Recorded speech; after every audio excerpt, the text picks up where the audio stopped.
कोकणातील शिमगा या सणामध्ये एक विलक्षण सात्विकता आहे. ही होळी माणसाला माणसाशी जोडणारी आहे. आपल्या देशामध्ये होळी अनेक ठिकाणी साजरी केली जाते, पण मग कोकणातला हा शिमगा एवढा महत्त्वाचा का? मला असं वाटतं की हा व्हिडिओ जर शेवटपर्यंत पाहिलात तर याचं उत्तर सापडेल. खूप वर्ष झाली मी कोकणातील शिमग्याबद्दल फक्त ऐकून होतो. अनेकदा माझे कोकणातले मित्र किंवा ओळखीचे म्हणायचे, ने पालखी आहे ना, त्यामुळे जावंच लागेल कोकणात.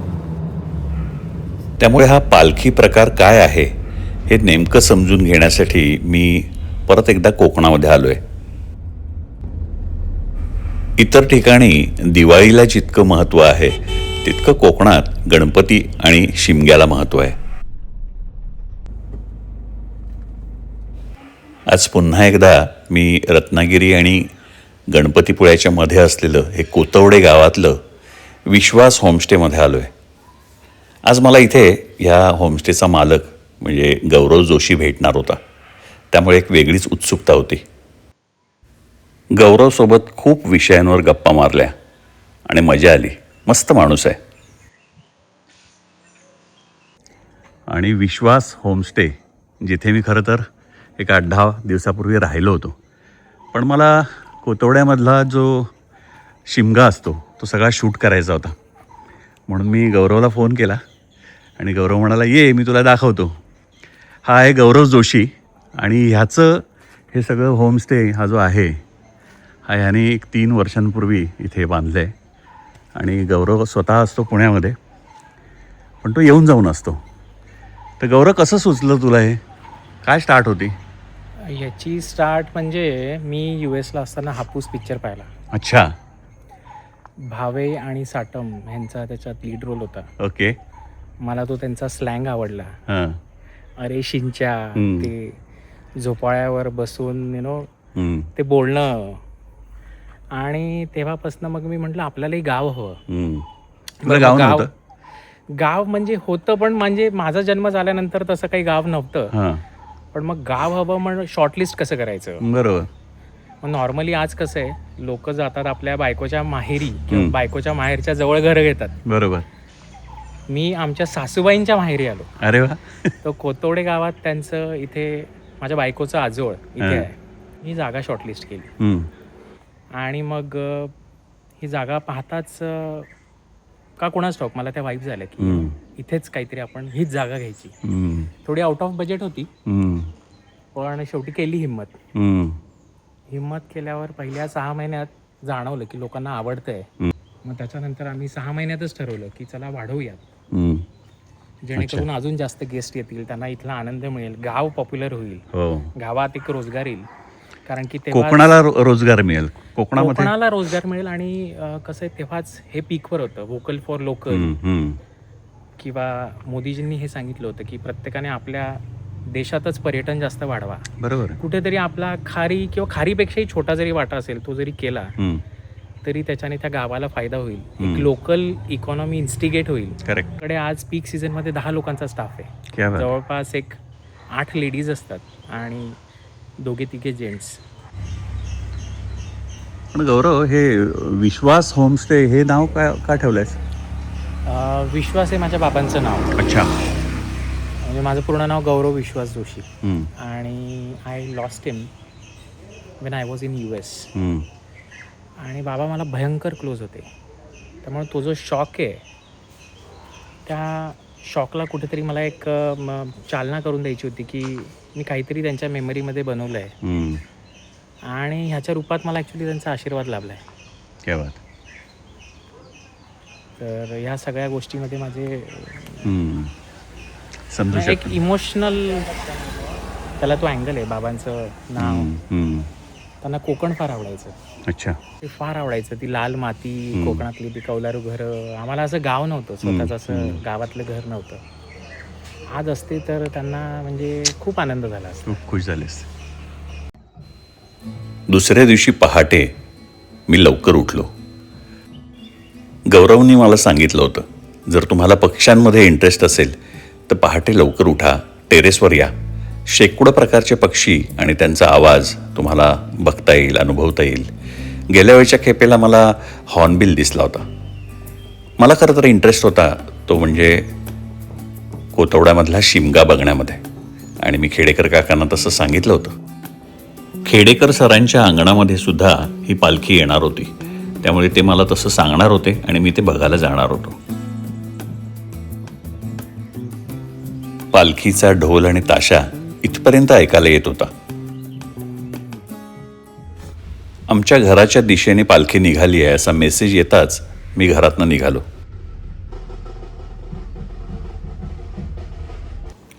खेडेकर कुटुंबीय पालखीला ओवाळायची तयारी करून पालखीची वाट बघत उभे होते. 12 वाड्यांनी तयार झालेलं हे कोथवडे गाव. 12 वाड्यांचा मिळून एक मुख्य खोत असतो. त्यांचं नाव सहस्त्रबुद्धे. हे गावंड वाडीमध्ये आहेत आणि त्यांचा मान पहिला. त्यांच्याकडे पहिला पालखी येणार आणि तिथून मग ती गावात येणार.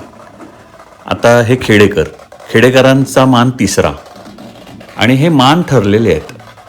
त्या पद्धतीने पालखी तिथून येते, ती तशीच फिरत ठरल्याप्रमाणे जाते.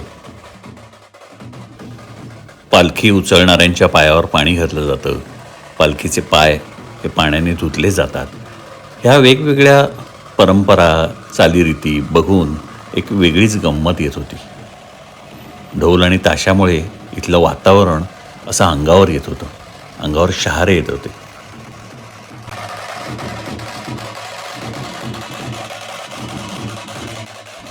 हजारो वर्षांपासून चालत आलेल्या परंपरा बघण्याचा आनंद काही वेगळाच असतो.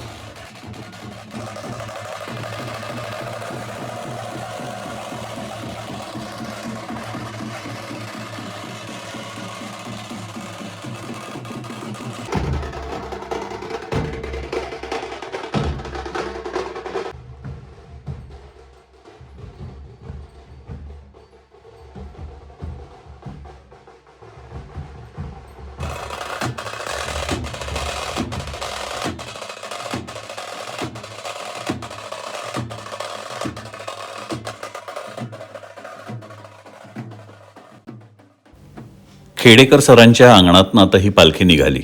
आता ही पुढे एका शेतामध्ये तिथे एक म्हसोबाचं स्थान आहे. त्या स्थानावर जाऊन ती पालखी थोडीशी तिकडे नाचवली जाते आणि मग परत खेडेकरांच्या अंगणातनं ती ह्या वाडीचे जे खोत आहेत त्यांच्या घरी जाते. कोकणामध्ये होळीला शिमगा म्हणतात. वसंत ऋतूच्या आगमनाचा हा उत्सव असं मानलं जातं. शिमगा हा काही फक्त रंगांचा सण नाही आहे, तर हा कोकणाच्या मातीचा, ग्रामदेवतांच्या भक्तीचा, शेतीच्या चक्राचा आणि लोककलेच्या परंपरेचा असा हा एक उत्सव आहे. गणेशोत्सवानंतर ज्या सणाची सर्वाधिक आतुरतेने वाट पाहिली जाते तो म्हणजे शिमगा. रत्नागिरी, सिंधुदुर्ग, रायगड आणि गोव्याच्या काही भागांमध्ये हा सण साजरा केला जातो. साधारण 10-15 दिवस चालणाऱ्या ह्या उत्सवामध्ये होळीचं दहन केलं जातं, रंगपंचमी असते आणि पालखी उत्सव, असं या सगळ्यांचा मिळून हा शिमगा होतो. सगळं गाव आस्थेने एकत्र आलेलं असतं.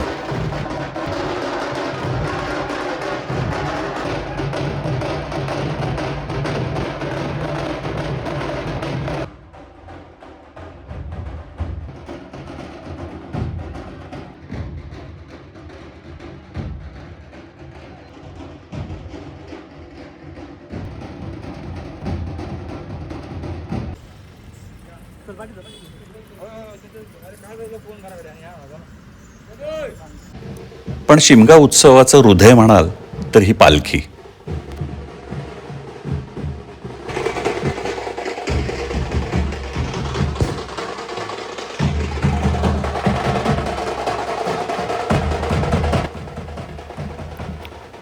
आता ही पालखी धामेळेवाडीमधल्या धामणेश्वर मंदिरामध्ये आली आहे. तिथे ती थोड्या वेळ मंदिराच्या आतमध्ये ठेवतात, गाराणं घातलं जातं देवीला आणि मग ती तिथून पुढे ह्या वाडीचे जे मुख्य खोत आहेत सहस्त्रबुद्धे त्यांच्या घरी जाते. तुम्ही हे सगळं कधी अनुभवलं नसेल तर सांगतो की हे अतिशय प्रसन्न आणि अंगावर रोमांच आणणारं असं वातावरण असतं.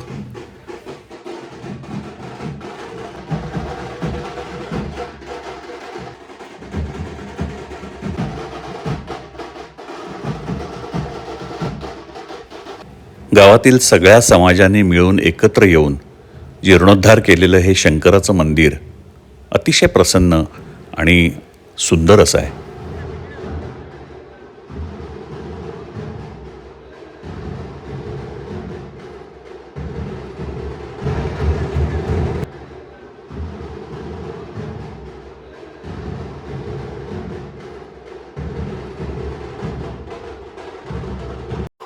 वाडीतील ठरलेली स्त्री देवीची ओटी भरते. शंकर मांडवगड आणि सारंगड क्रमांकाची पूजा दिलेली आहे, ओटी भरलेली आहे, ते पावन करून घे. त्यांच्या घरच्या देवाची समजूतगार, महापुरुषाची समजूतगार, दाप उभा कर, दम्मा राखवर कर, दूर करा समजूत घे, काय समजा विघ्न स्थिती दूर कर, साथी जामीची समजूतगार, फेरफटका पुढे देऊ नको. तसं ते नोकरी उद्योगधंदा करतात, नोकरी उद्योगधंदा यश भरकर बोधी.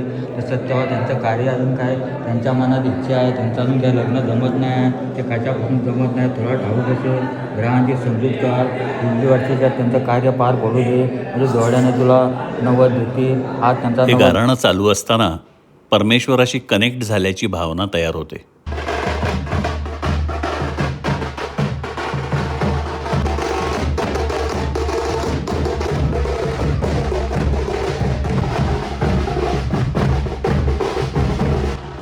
मंदिरानंतर ही पालखी जाते वाडीतील प्रमुख खोत सहस्त्रबुद्धे यांच्या घरी. तिथे अंगणामध्ये थोड्या वेळ ही पालखी नाचवली जाते आणि मग त्यानंतर त्यांच्या घरी पालखीला नैवेद्य वगैरे दाखवला जातो.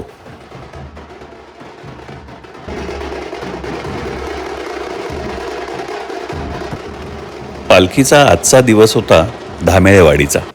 एकूण 12 वाड्या आहेत, त्यामुळे रोज एका वाडीचा दिवस असतो आणि वाडीतील प्रत्येक जण अगदी लहानांपासून थोरांपर्यंत ह्या पालखीला आपापल्या परीने नाचवतो आणि ह्या सगळ्या गोष्टी अगदी ठरल्यासारख्या होतात.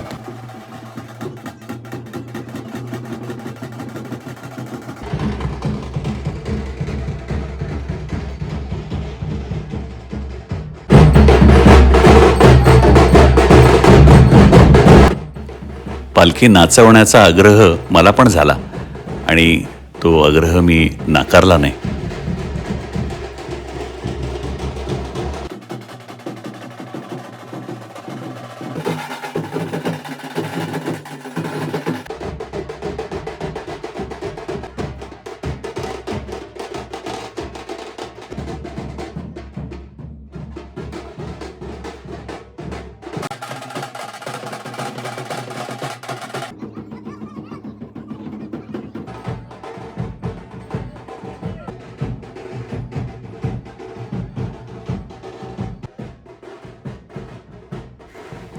सहस्त्रबुद्धे कुटुंबाने, खेडेकर सरांनी, सगळ्यांनी थोडा थोडा वेळ पालखी नाचवली. सहस्त्रबुद्धे वहिनींनी देवीला ओवाळून घेतलं आणि त्यानंतर पालखी त्यांच्या घरी घेतली. आता इथे पालखी काही वेळ ठेवतील आणि त्यानंतर देवीला नैवेद्य दाखवला जातो. त्यानंतर ही पालखी गावात प्रत्येक घरामध्ये जाते. म्हणजे गावात प्रत्येक गावाचा असा वार ठरलेला असतो का पालखीचा? वार ठरला म्हणजे हा मान असतो. अच्छा. याला मानकरी म्हणतात इकडे. हा. आता एक 12 वाड्या आहेत, हां. तर पहिला मान कोणाचा असतो? हं. तर ह्या 12 वाड्या प्रत्येक गावात एक जो प्रमुख असतो त्याला खोत म्हणतात. ते अच्छा. खोत म्हणतात, म्हणजे तो ब्राह्मण तो खोत असतो. पण या सगळ्या 12 वाड्याच्या खोतांचा आणखी एक खोत असतो वरती, तो मुख्य खोत असतो, त्याचा पहिला मान. अच्छा. हा, ते सहस्त्रबुद्धेच आहेत. हां. तर त्यांच्या घरी पहिली पालखी जाणार. हां. त्याच्यानंतर दुसरी, प्रत्येकाचे मान ठरलेले आहेत. मग दुसरी वाडी, आमचा मान हा तिसरा मान आहे. अच्छा. आता तुम्ही ज्या आता घरी गेलात, हां. आता ते विनायक सहस्त्रबुद्धे हां. ते आमच्या गावचे खोत आहेत. बर. हा, तर त्यांचा पहिला मान. हा, आता पण मग पालखी तुमच्या घरी पहिला आली? आमच्या घरी आली, म्हणजे आमच्या घरात नाही आली ती. हां. ते तिचा रूट ठरलेला आहे. ती अच्छा. कुठच्या मार्गाने जायची. हां. पूर्वीचे काही गोष्टीचं एक हे होतं की इथे खालती पूर्वी देव होता असं म्हणतात. हां. तर त्याला पहिलं त्यांना मान देणं थोडक्यात. हां. त्याच्यात तिथे न्यायची नाही आणायची, बरोबर. म्हणून ती माझ्या घरातून जाते, तिला मार्ग इथून आहे. हां, हे आमच्या लहानपणापासून आम्ही हाच मार्ग बघतोय. बरोबर. त्यामुळे असं काय आता मी सांगू शकणार नाही, पण हा त्यांनी ठरवलंय त्याप्रमाणे ती येते. अच्छा, मग पालखी ठेवायचा मान तो त्यांच्या घरी होता. त्याच्यानंतर हे त्यांच्या घरी सहस्त्रबुद्धेंकडे. विनायक सहस्त्रबुद्धे त्यांच्याकडे पहिला हॉल्ट त्यांच्याकडे. पहिला हॉल्ट म्हणजे तिथे आता तो पूजा करणार, तिथे नैवेद्य होणार. बर. नैवेद्य झाल्यानंतरच ती गावातली घरं घेणार. प्रत्येकाच्या घरी पालखी जाते, हां. तर नैवेद्याचा मान नैवेद्य देवा टीव्हीला दाखवल्यानंतरच ती प्रत्येकाच्या घरात जाणार. मग त्यांचा क्रम ठरलेला आहे. असं ते काही मानतात. पण घरात नेऊन ठेवली जाते ती? ठेवली जाते आणि ते घरात नेऊन ठेवणारे लोक सगळं ठरलेले आहे. अच्छा. त्यांना भोई म्हणतात. भोई हां हां हां भोई म्हणजे त्यांनी तुमच्या आतमध्ये आणून द्यायची पालखी. हां मी नाही घेऊन जायची. हां हां हां ते पालखी आणून देणार आणि मग तुम्ही आत घ्या, काय ते पूजा करा. त्यांना भोई हे म्हणतात. पूर्वापार सगळं हे ठरलेलं पूर्व आहे आणि ठरलेलं ते आहे. तसंच त्याची होत राहतं. घराणी ठरलेली आहेत. हां. कोणी न्यायची, पण खांद्यावर कोणी पालखी घ्यायची हे ठरलेलं आहे. हां. त्याच्याप्रमाणे ते नेणार. बरं. हा, त्या पूर्वापार चालीरीती आहेत. तसं याच्यात असं नियम वगैरे तसं दुसरं काही नाही. बरोबर. तीच कुटुंब, त्यांची मुलं असं पुढे चालवलं जातं ते. आज शिमग्यासाठी म्हणून परत कोतावडे या गावामध्ये आलोय आणि खेडेकर सरांच्या घरी आलोय आणि आत्ता सगळे त्यांचे कुटुंबीय इथे बसलोय, आम्ही गप्पा मारतोय आणि मजा येते. आणि आत्ता रश्मी कुलकर्णी म्हणजे खेडेकर सरांची धाकटी बहीण, धाकटी बहीण. आणि त्या खूप मला इंटरेस्टिंग अशा गोष्टी सांगत होत्या शिमग्याबद्दल. तर ते कोकणी लोकांच्या दृष्टीने काय हा सण नेमका? बघा, प्रत्येक कोकणी माणूस हा शिमगा आणि गणपती हे त्यांचे दोन उत्सव महत्वाचे.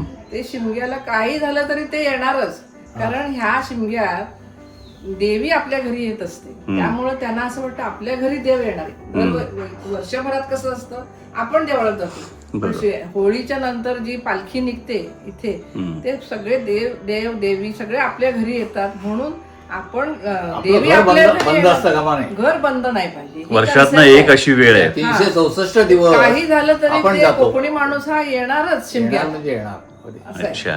आणि आता आलेले पुष्कळसे लोक आज आले, पालखी गेली, संध्याकाळी मुंबईला जाणार. जाणार. अच्छा. रात्रीच्या गाडीत मुंबईला रात्रीच्या गाडीने म्हणजे जाणार. फक्त त्या देवाच्या स्वागताला म्हणून हा, कोकणात. स्वागताला येणार. एक 2-4 तासासाठी ते आलेले आहेत. हां, खटाटोप किती करून. छान. तेवढे.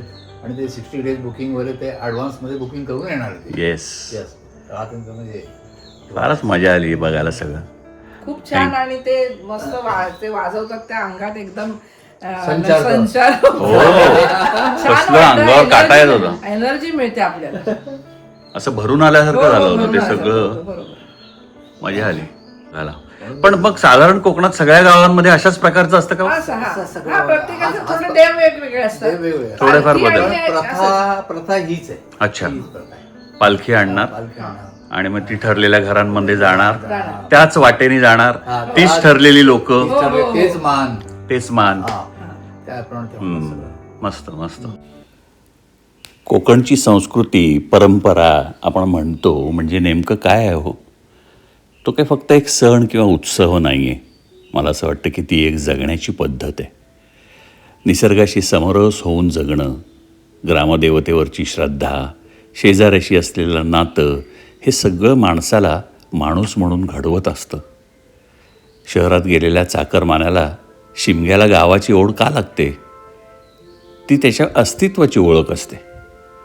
मला असं वाटतं की दशावतार, कोकणातलं नमन, खेळे, ह्या सगळ्या ज्या कला आहेत, ह्या शेकडो वर्षांपासून पिढ्यानपिढ्या चालत आलेल्या आहेत.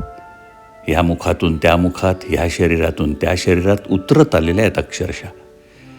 आज त्यांना शिकवणारे कलाकार कमी होत आहेत. एकदा हे कलाकार, ही पिढी कायमची गेली तर मग पुढे काय? मला असं वाटतं की कोकणाच्या परंपरा निसर्गाशी जोडलेल्या आहेत. होळी म्हणजे हिवाळा संपून उन्हाळ्याचं स्वागत, नारळाचा प्रसाद म्हणजे समुद्राशी नातं, देवराई म्हणजे जंगल जपण्याची पद्धत. ह्या परंपरा जगल्या तर निसर्ग जगतो. शिमगा, गणपती, यात्रा, जत्रा हे सण म्हणजे गावातल्या सगळ्या जाती धर्मांना एकत्र आणणारे धागे आहेत. हे धागे जर तुटले तर गाव विस्कटणार आहे.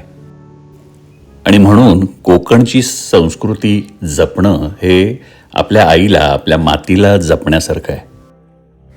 पूर्वी मला नेहमी प्रश्न पडायचा माझे मित्र, माझ्या कामातले सहकारी, ही सगळी मंडळी 3-4 महिने झाले की कोकणात का पळत आहेत? एवढी कामाची अर्जन्सी आहे, गडबड आहे. आज मला त्याचं उत्तर सापडतं आहे. हा व्हिडिओ जर तुम्हाला आवडला असेल तर कृपया लाईक, सबस्क्राईब करा, शेअर करा आणि कॉमेंट करायला विसरू नका. धन्यवाद.